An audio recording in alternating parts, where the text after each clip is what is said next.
E aí pessoal, olha quem tá de volta, sou eu. Ai, machuquei meu dedo. Estou de volta trazendo para vocês aqui mais o Resenhas do Azen, voltando com esse quadro, voltando com o YouTube, que tava há muito tempo sem gravar vídeo, né? Desde antes do casamento, já vai fazer quase um mês aí que eu não apareço aqui no YouTube. Eu voltei a postar as coisas lá no Instagram, mas ainda tá meio devagar, porque eu só li 2 coisas até agora também, e eu tô bastante atrasado com as coisas que eu tenho que falar. Eu tenho que falar desse gibi que eu vou falar aqui agora no Resenhas, tenho mais 4 já para falar, tô lendo mais um para falar depois. Nem sei como eu vou trazer o Leituras da Semana de volta, porque eu nem sei que semana que eu parei, qual foi a última semana que eu falei. E é isso aí, tá um caos, um caos, um caos. E agora vem aquela vinhetinha marota para vocês. E aí galera, com essa vinheta aí proporcionada pela edição, a gente vai falar então hoje de Blueberry, né? Volume integral, edição definitiva, volume 1, vindo aí pela Pipoque Nanquim com os roteiros de Jean Giraud, com os roteiros de Jean-Michel Charlier e a arte do Jean Giraud. E quem é Jean Giraud? Eu tô falando certo? Não sei. Esse cara é ninguém menos do que Moebius no início de carreira, e ele que fez a série completa de desenho do Blueberry, que o Pipoca tá trazendo aí, que é um faroeste magnífico, um clássico aí, que saía lá na década de 60, quer dizer, saiu durante muito tempo. Essas primeiras histórias aqui estão da década de 60, né, mas durou muito, muito, muito tempo o Blueberry, e... E cara, é fantástico, fantástico, fantástico, mas antes de eu falar um pouco sobre a história aqui do que tem aqui, aqui ó, aqui compila de 1963 a 1968, tem atrás aqui. Mas primeiro falar um pouco dessa edição, né, capa dura, formato europeu, né, 21 por 28, com essa lombadona aqui, 484 páginas, com um preço de capa de R$ 239,90, mas... apesar de estar caro, sempre tem promoção, então sempre fique de olho nos links aqui embaixo. Se você clicar no link da Amazon aqui, com certeza você vai ter algum desconto ali e vai me ajudar comprando através do meu link, né? E em relação ao histórico, isso aqui começou a sair na revista Piloté, que era uma revista que saía lá na editora Dargaud. Desculpa a pronúncia, mas essa editora aí, vou colocar o logozinho dela aqui. E essas primeiras histórias aqui, a gente tem do ano de 1963 a 1968. E são 2 ciclos de histórias de guerras indígenas, com um interlúdio ali no meio de uma história meio que spin-off, que não tem a ver ali com um confronto com os indígenas, tá? O primeiro ciclo de histórias ali relacionados entre a guerra dos indígenas com os norte-americanos, compila, são 6 histórias. É a Forte Navarro, Tempestade do Oeste, no Oeste, Águia Solitária, O Cavaleiro Perdido... Não, 1, 2, 3, 4, 5, são 5. Então, Forte Navarro, Tempestade no Oeste, Águia Solitária, O Cavaleiro Perdido e A Pista dos Navajos. Essas são as 5 histórias que compõem esse primeiro ciclo aí de histórias, tá? Se a gente pega aí, essas histórias saíram de 1963 a... Eita, eu não coloquei... a 1965. Então foram 2 anos aí para sair essas histórias. E eu tinha notado qual que é o número da revista de cada um, mas eu não vou falar disso aqui não, que isso aí é muito detalhe, não precisa.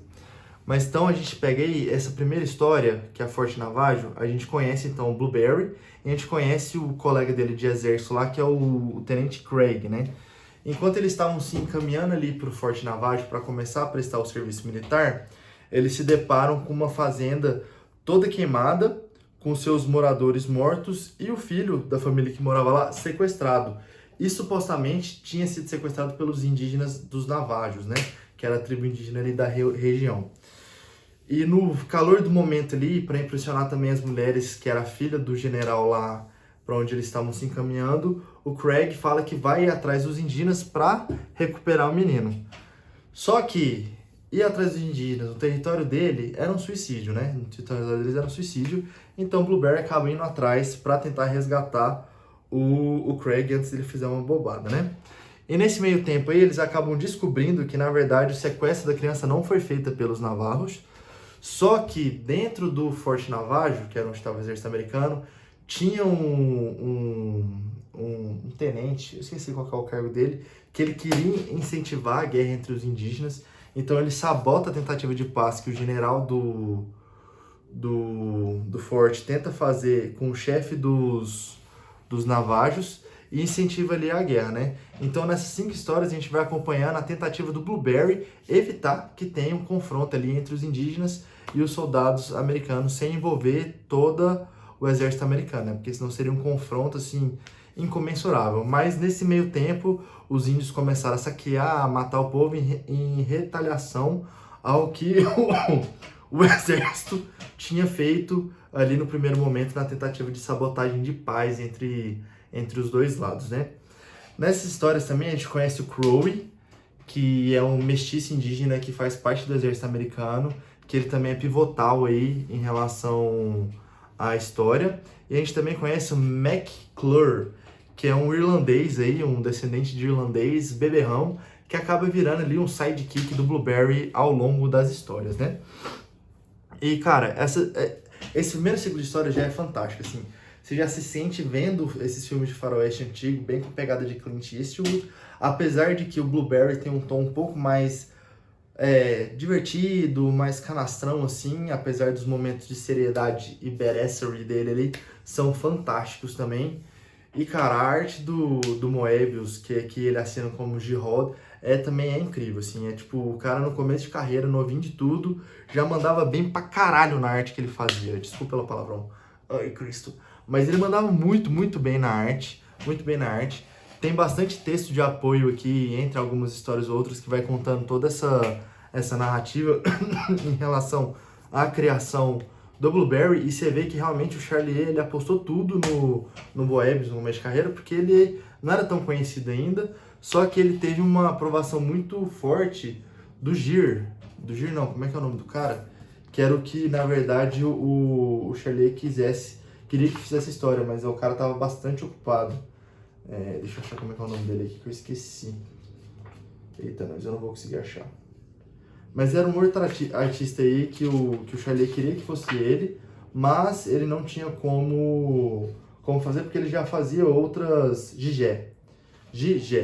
Mas ele já fazia outras histórias muito famosas nas outras revistas que saíam lá na França nessa época, né? Aí beleza, depois que acaba esse primeiro ciclo aí, a gente acha que vai ficar tudo bem entre os indígenas e os norte-americanos, a gente tem essa história que é o Homem da Estrela de Prata, que saiu em 1966, e ela não é um interlúdio, mas é como se fosse um breather ali, um espaçamento entre esses ciclos aí de guerras indígenas, onde o McClure, ele vai para uma cidade chamada Silver Creek.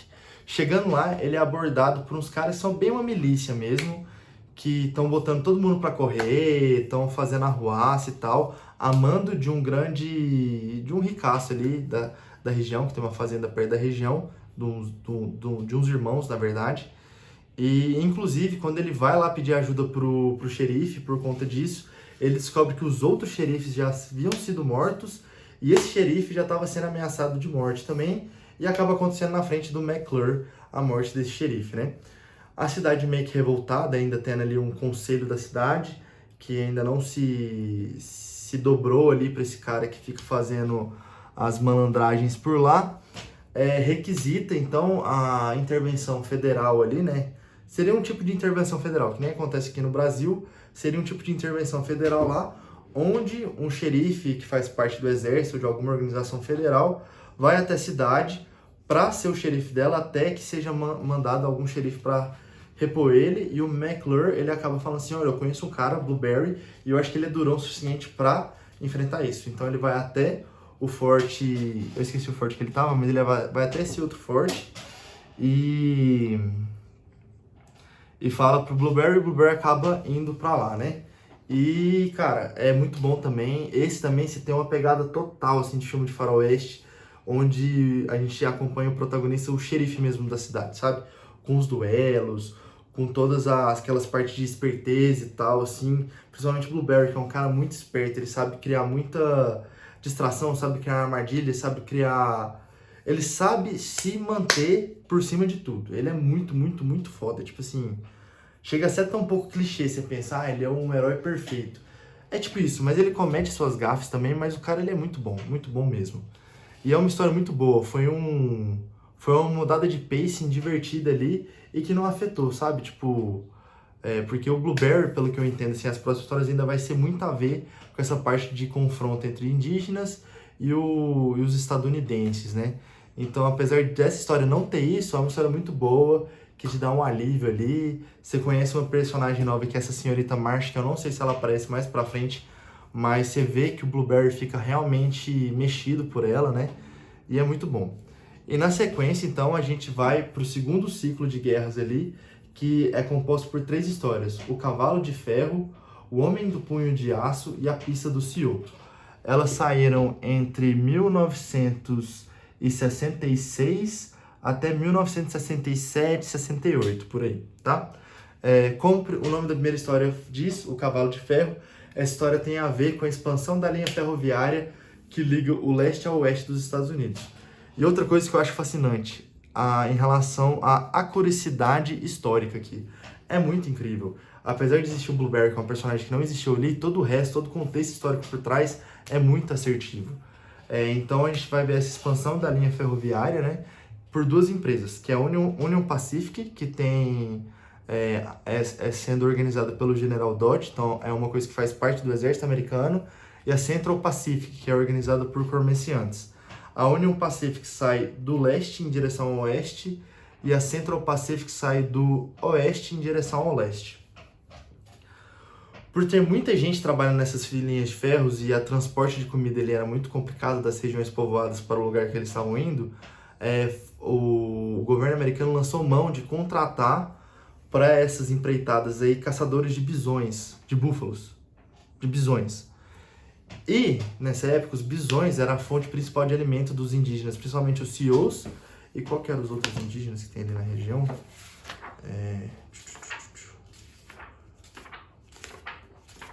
Eram os Sioux e... que são duas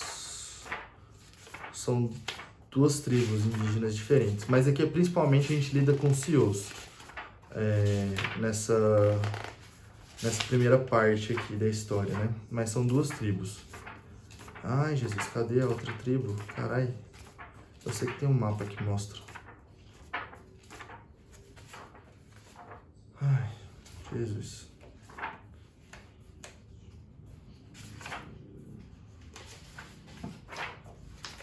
Tá, são os Sioux e tem outra tribo indígena, mas principalmente os Sioux, desculpa por esse momento. Só que a galera que foi caçar os bisões, que estavam ali trabalhando e vendendo a carne para a Union Pacific, ela estava sendo contratada para sabotar a Union Pacific pela Central Pacific. Então, e o principal por trás disso era o Steel Fingers, Jethro Steel Fingers, ele tem uma mão de ferro. É o Sioux e os Cheyennes. E do jeito que eles estavam fazendo, eles estavam matando os bisões indiscriminadamente. Em vez de aproveitar a carne toda, eles matavam, pegavam do lado que caía para cima e o de baixo deixava apodrecer.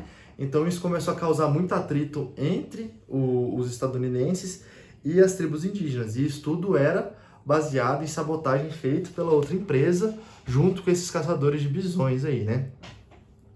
E o Blueberry foi chamado pelo General Dodge para ser tipo o coordenador ali da parte de segurança em relação à expansão. E ele começa a investigar esse problema, ele descobre que esse cara está envolvido, beleza, e tem toda essa sequência aí dele novamente tentando buscar a paz entre os indígenas e os estadunidenses, mostrando que não passava de sabotagens acontecendo ali por trás. Só que diferente da outra, que a gente tem um final assim, que a gente fica até calmo e tal, essa outra acaba no cliffhanger, porque acaba tendo uma resolução ali, só que a gente vê que tem mais gente desejando esse confronto entre os indígenas e os estadunidenses, né? Principalmente por parte ali dentro de pessoas fortes dentro do exército, né? Principalmente do cara que comanda ali a principal parte do exército norte-americano. E ele, que é o General Alistair, que aparece ali no final. E por conta disso, ele sabe que o Blueberry vai tentar fazer de tudo pra evitar isso, só que ele toma atitudes para tentar impedir com que o Blueberry faça isso. Então a gente só vai ver o desfecho disso tudo nos próximos volumes aí. Mas também continua com aquela pegada cinematográfica, com uma arte incrível do Moebius, principalmente essa parte de vegetação, de floresta, dos animais, a parte da linha ferroviária, das cenas de ações. Cara, é maravilhoso. É tipo assim, Eu não sou tão fã de faroeste, mas Blueberry é uma coisa que me deixou muito, muito, muito feliz. E tô ansioso pros restos dos volumes aí. Então é isso, gente. Espero que esse vídeo de retorno aí seja bom, que vocês curtem. E como sempre, não avisei no começo do vídeo, mas estou falando agora. Deixe o joinha, se não é inscrito, se inscreva. E aqui na descrição do canal vai ter todos os links do canal de mídia social e também link de compras. E por isso, e por hoje é só. Adeus, até a próxima e tchau, tchau!